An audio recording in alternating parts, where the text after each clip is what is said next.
Hello everyone, good evening. তোমরা কেমন আছো? আশা করছি তোমরা খুব ভালো আছো। আমি খুবই ভালো আছি। তো আমাদের যে কি শপিং করলাম সেটা তোমাদের সাথে শেয়ার করতে চলে আসলাম। আর আমরা ওই দেখতে পাচ্ছি ব্রাউন কালার ওই ব্যাগটা কিনতে হয়েছিল, কারণ এত জিনিসপত্র কোথায় নিয়ে আসবো বলো। আর তারপরে হচ্ছে আমাদের অনেক টাকা বিলও হয়ে গেছিলো, ওখানে অফারেও ছিল, প্লাস টাকাও দিতে হয়েছিল ওই ব্যাগটার জন্য। তো তোমার সাথে সেটা পরে শেয়ার করব, কত কি টাকা বা কী লেগেছে।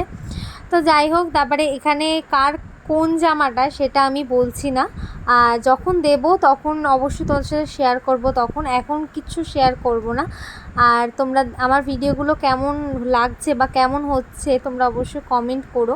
খুবই কম কমেন্ট করো, জানি না কেন, বাট কমেন্ট করো তোমরা, তাহলে বুঝতে পারবো যে হ্যাঁ, খারাপ ভালো কিছু তো একটা কমেন্ট করতেই পারো তোমরা। তো যাই হোক, এখানে সবার জন্য বলতে বলতে মোটামুটি সবার বাজারটা হয়ে গেছে।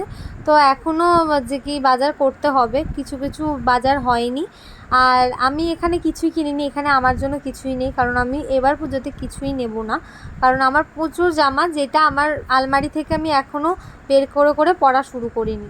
তো এইবার ভেবেছি যে মোটামুটি পরবো, কারণ ওইগুলো রেখে রেখে ছোট হয়ে যাবে, তারপরে গিয়ে পরবো না, এরকমই হয়েছে ব্যাপারটার মধ্যে। তো তারপরে আমরা হচ্ছে কি রানাঘাটেই টোটালি বাজারটা করেছি, কারণ আমাদের পক্ষে যাওয়াটা সম্ভব হয়নি, কারণ দিদির শরীরটা খুব খারাপ ছিল। আর আমাকেও টোটালি নিয়ে যেতে হয়েছে, ওকে নিয়ে আসতে হয়েছে, কারণ ওর শরীরটা বীভৎস খারাপ ছিল। তো টাটা। ব্লগটা কেমন লাগলো অবশ্যই কমেন্ট করে জানিও।